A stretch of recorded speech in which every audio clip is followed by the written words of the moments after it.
Shalom, selamat pagi. Renungan pagi Sabda Bina Umat Kamis 6 April 2023. Firman Tuhan pagi ini terambil dari Matius 26 ayat 47 sampai 56. Demikian firman Tuhan. Yesus ditangkap. Waktu Yesus masih berbicara, datanglah Yudas, salah seorang dari ke-12 murid itu, dan bersama-sama dia serombongan besar orang yang membawa pedang dan pentung, disuruh oleh imam-imam kepala dan tua-tua bangsa Yahudi. Orang yang menyerahkan dia telah memberitahukan tanda ini kepada mereka. Orang yang akan kucium itulah dia, tangkaplah dia. Dan segera ia maju mendapatkan Yesus dan berkata, "Salam Rabi," lalu mencium dia. Tetapi Yesus berkata kepadanya, "Hai teman, untuk itukah engkau datang?" Maka majulah mereka memegang Yesus dan menangkapnya. Tetapi seseorang dari mereka yang menyertai Yesus mengulurkan tangannya, menghunus pedangnya dan menetapkannya kepada hamba imam besar, sehingga putus telinganya. Maka kata Yesus kepadanya, "Masukkan pedang itu kembali ke dalam sarungnya, sebab barang siapa menggunakan pedang akan binasa oleh pedang. Atau kau sangka bahwa aku tidak dapat berseru kepada Bapakku, supaya ia segera mengirim lebih dari 12 pasukan malaikat membantu aku? Jika begitu, bagaimanakah akan digenapi yang tertulis dalam kitab suci yang mengatakan bahwa harus terjadi demikian?" Pada saat itu Yesus berkata kepada orang banyak, "Sangkamu aku ini penyamun, maka kamu datang lengkap dengan pedang dan pentung untuk menangkap aku? Padahal tiap-tiap hari aku duduk mengajar di bait Allah, dan kamu tidak menangkap aku. Akan tetapi semua ini terjadi supaya genap yang ada tertulis dalam kitab nabi-nabi." Lalu semua murid itu meninggalkan dia dan melarikan diri. Demikian firman Tuhan.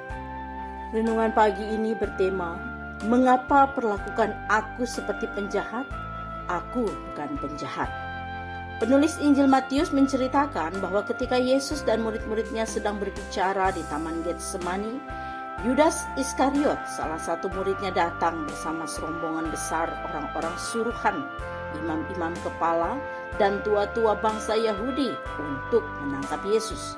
Melihat orang-orang yang datang untuk menangkapnya dalam jumlah yang sangat banyak dengan bersenjata lengkap, yaitu pedang dan pentung, Yesus berkata kepada orang-orang itu, "Sangkamu aku ini penyamun, maka kamu datang lengkap dengan pedang dan pentung untuk menangkap aku? Padahal tiap-tiap hari aku duduk mengajar di bait Allah, dan kamu tidak menangkap aku." Yesus bukan penjahat dan tidak pernah berbuat kejahatan, sebab ia adalah Allah yang menjadi manusia. Kalau demikian, mengapa imam-imam kepala dan tua-tua bangsa Yahudi menyuruh menangkapnya dengan jumlah orang yang sangat besar, serta membawa senjata lengkap, seolah-olah Yesus adalah penjahat paling berbahaya? Jawabannya sangat gampang, yaitu karena imam-imam kepala dan tua-tua bangsa Yahudi sangat membenci dan memusuhi Yesus. Yesus sering mengecam sikap dan cara hidup mereka sebagai pemimpin umat yang bertolak belakang dengan perintah dan kehendak Allah. Itulah yang membuat mereka membencinya. Kebencian dan dendam sering membuat manusia, termasuk pemimpin-pemimpin agama, melihat sesamanya sebagai musuh paling berbahaya yang harus dibinasakan. Itulah sebabnya Yesus ketika berkhotbah di bukit mengatakan, "Kasihilah musuhmu dan berdoalah bagi mereka yang menganiaya kamu." Sebagai pengikut Yesus, marilah berusaha mengasihi sesama sekalipun mereka membenci dan memusuhi kita. Doa pagi ini, Tuhan Yesus mampukan kami hidup bersama dengan sesama, dengan saling mengasihi dan saling mendukung. Amin. Demikian renungan pagi ini, selamat beraktivitas. Tuhan Yesus memberkati.